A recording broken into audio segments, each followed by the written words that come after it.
Donc développement international depuis 5 ou 6 ans, et ce qu'on aurait pu rajouter tout à l'heure, c'est que au fond, quand on veut se lancer sur des nouveaux marchés, il faut avant tout savoir quel est son avantage compétitif. Et donc nous avons fait un choix, parce que nous avons 7 ou 8 gammes de produits, nous avons considéré que nous avions un avantage compétitif sur 1 ou 2 lignes, avec des clients qui souhaitaient qu'on les accompagne à l'international, et c'est le choix qu'on a fait. Et effectivement, le taux de croissance est de l'ordre de 30 à 40% chaque année, donc on est très content de ce qu'on peut faire.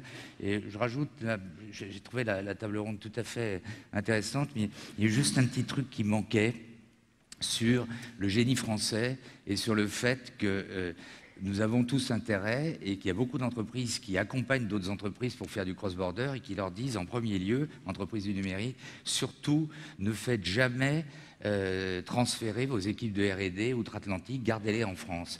Et gardez-les en France, pourquoi? Parce qu'il y a un degré de loyauté qui est bien plus important que ce que l'on peut constater dans la vallée. Le niveau technologique et le niveau technique et le niveau d'expertise académique est tout à fait remarquable.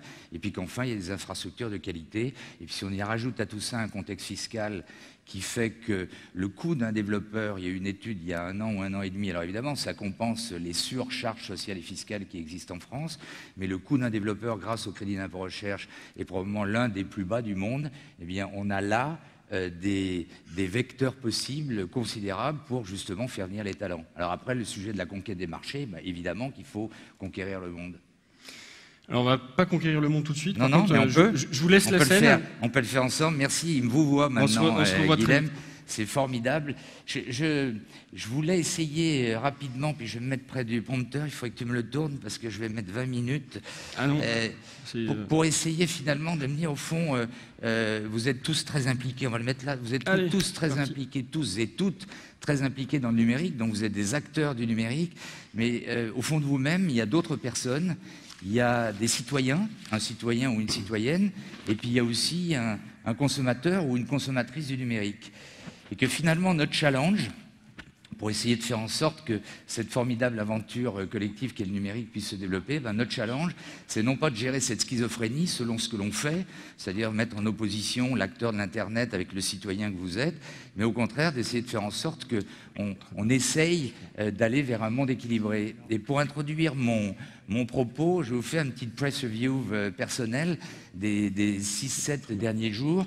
Le New York Times postait sur son site un article sur le fait que la NSA, depuis 3 ans, croisait des données pour définir le profil social d'un certain nombre d'individus. Vous avez tous lu hier ou avant-hier les interventions de la CNIL et les essais de la CNIL de faire en sorte qu'elle rassemble l'ensemble des CNIL européennes pour sanctionner un certain nombre de grands acteurs internationaux du web.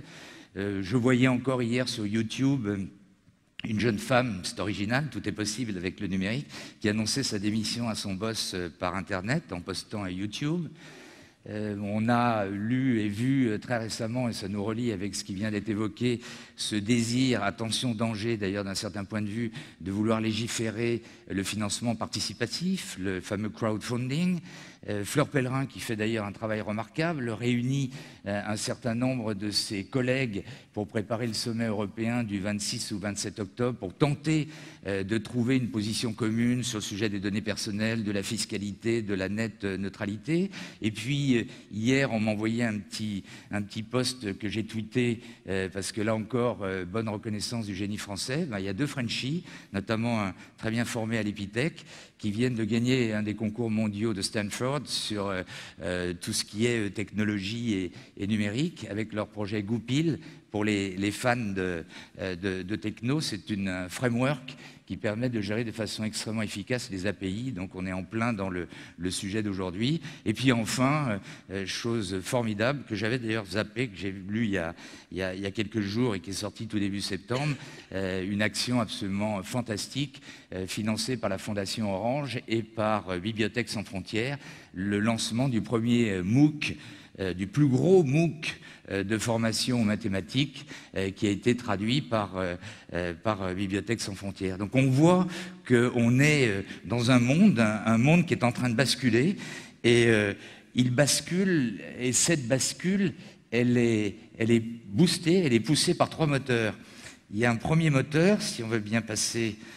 Le premier moteur, c'est cette croissance absolument incroyable de la population mondiale.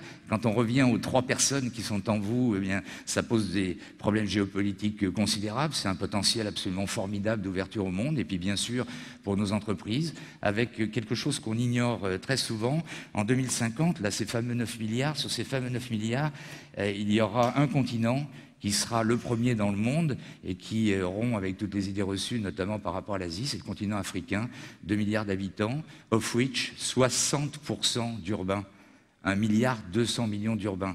Donc on imagine aussi le potentiel que ça donne en matière de numérique. Vous savez que le continent africain est un continent qui passe toutes les étapes, parce que finalement son retard est une forme d'avantage, et il y a un potentiel absolument formidable pour l'ensemble des acteurs, y compris pour ceux qui développent des technologies de rupture qui vont permettre à la Terre, parce qu'on sait que la Terre n'aura pas la capacité, notre belle Terre n'aura pas la capacité de faire face à cette croissance considérable de la population. Puis il y a un deuxième moteur, qui est le moteur des économies.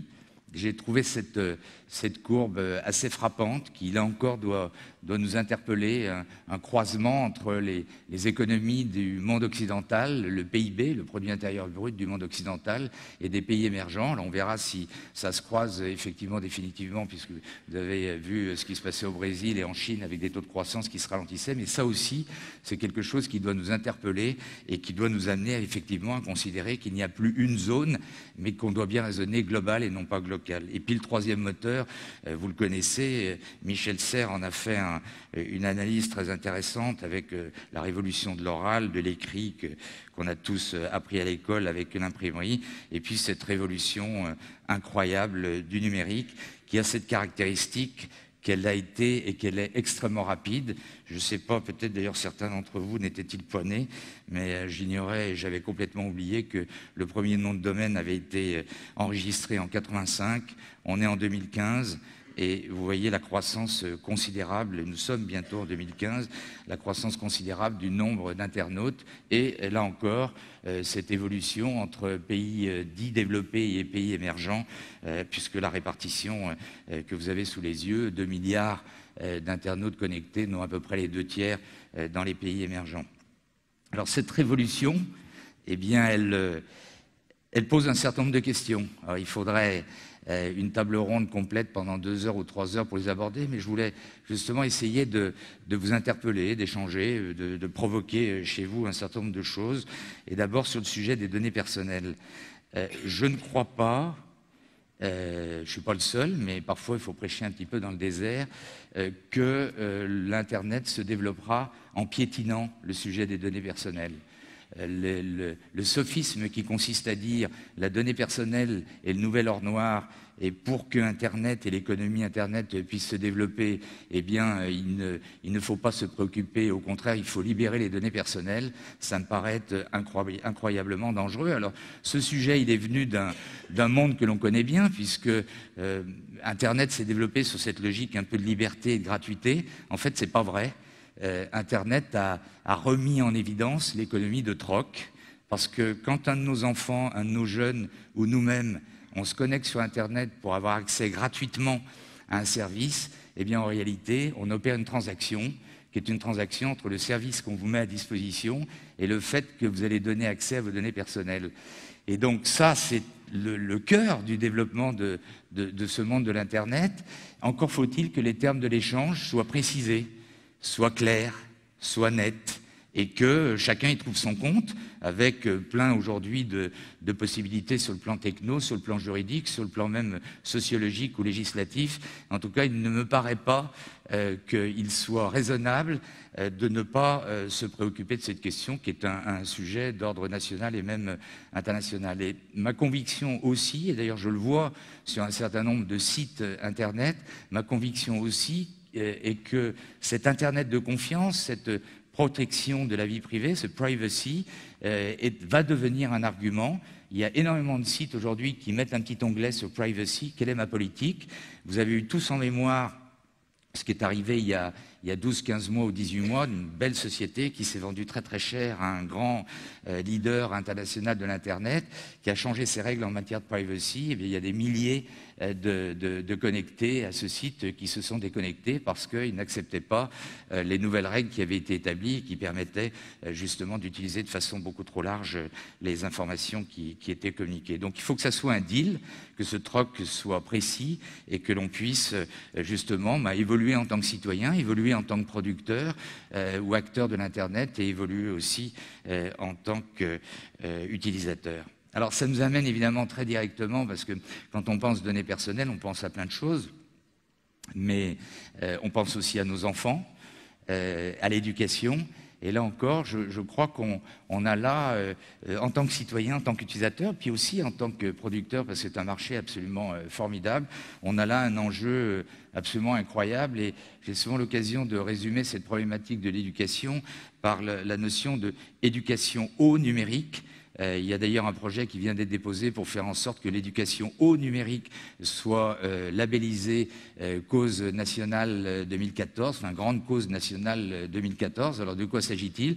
Il s'agit tout simplement de revenir, entre guillemets, avec notre nouveau monde et nos nouvelles manières de faire, de revenir à ce qu'était l'instruction civique et la formation au numérique. C'est d'apprendre aux enfants, eh bien justement, à se mouvoir dans cet environnement qui est un environnement absolument formidable pour eux en termes d'accès à la culture, de jeux, d'information, de communication, de relations avec les autres, mais d'apprendre tout simplement à se mouvoir. Et puis, éducation par le numérique, c'est un point aussi qui me touche beaucoup. Je reste toujours surpris de voir qu'à un certain moment, lorsqu'il y a émergence d'une innovation ou même d'une vague d'innovation profonde comme peut l'être Internet, il y a toujours des reculs extrêmement forts avec un certain nombre d'acteurs qui opposent les choses. Et donc, ce sujet d'éducation par le numérique, c'est une chance absolument extraordinaire.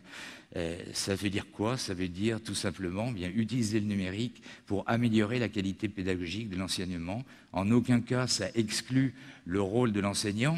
Vous avez sans doute dans la salle des gens autour de vous qui sont enseignants, dans le public, au sens petites écoles ou à l'université. Ils ont le sentiment qu'effectivement, leur rôle aujourd'hui n'est plus de transmettre un savoir, puisque ce savoir est accessible très facilement, mais il est de donner du sens à ce savoir. Et c'est important, la logique de l'éducation par le numérique, développer des contenus numérisés, non pas numériser des contenus qui existent, mais développer des contenus numérisés.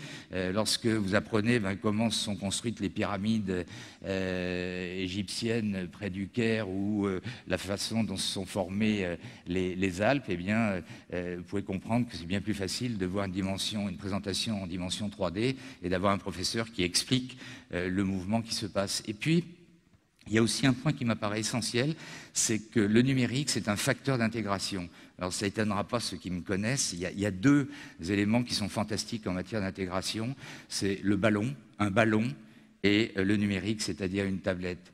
Quelles que soient les origines sociales, les origines ethniques, les origines de pays, les origines philosophiques, eh bien, vous mettez 10 jeunes de 8-10 ans avec une tablette et un ballon, au bout de 10 minutes, ils savent se parler. Donc c'est un outil d'intégration absolument formidable. Et puis, dernier point, l'éducation pour le numérique.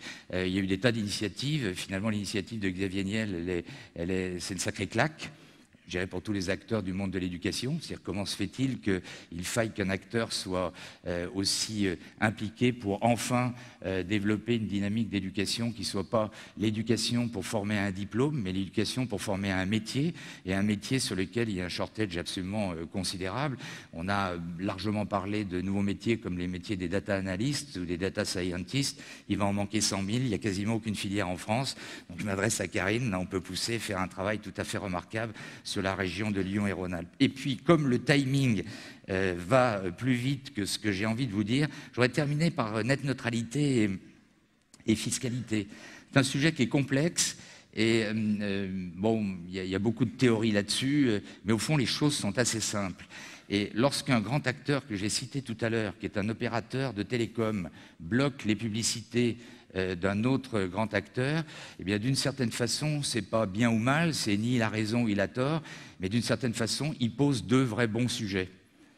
Le premier bon sujet, c'est qu'il a investi pour construire l'autoroute. Hein, les tuyaux de télécom, c'est une autoroute. Il a investi de façon considérable. Donc il est normal qu'il ait un retour sur cet investissement et que d'une certaine façon, il contrôle et il puisse faire payer l'utilisation du réseau et de l'autoroute qu'il a créée.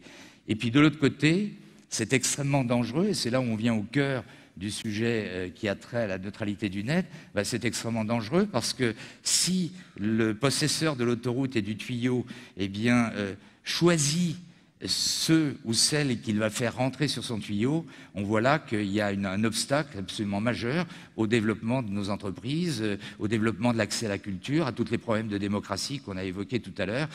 J'investis depuis 20 ans dans les startups, notamment les startups qui ont développé quelque chose de tout à fait remarquable sur le e-mailing. Eh bien, du jour au lendemain, la même série de mails, elle passe chez son opérateur où le lendemain on lui dit que c'est un spam. C'est juste pas possible. Mais néanmoins, il y a une compréhension nécessaire qui est que le développement et l'investissement dans les infrastructures est un élément qui est tout à fait essentiel. Et si on va encore un peu plus loin, ça pose les questions de fiscalité qu'on a évoquées tout à l'heure.